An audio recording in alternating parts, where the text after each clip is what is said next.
My experience as a dark-skinned female dancer in the city, now going on 16 years in the business, my crutch was my crown. The thing that I felt at that time was something that I would have to cower, actually turned out to be the greatest gift that I could have. The experience of what I went through, many other people go through it, but they're not able to come out the same way that I did, with the same type of perspective.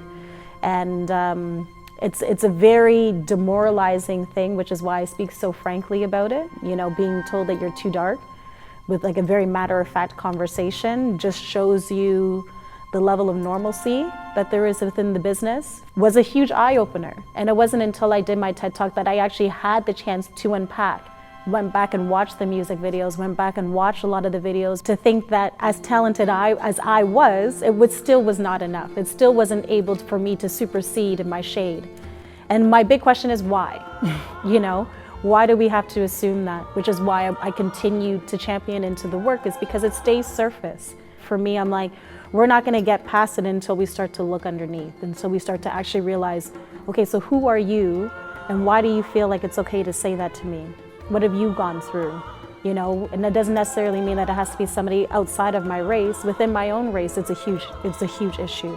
So what have you gone through? How were your parents raised? How were you raised? And how does that all lend into us becoming who we are as people? My one push is always trying to make the world more empathetic. You know, that's who I am as an artist. I want to make connections with people more empathetic, because I feel like that's the impact that we have to actually see real change.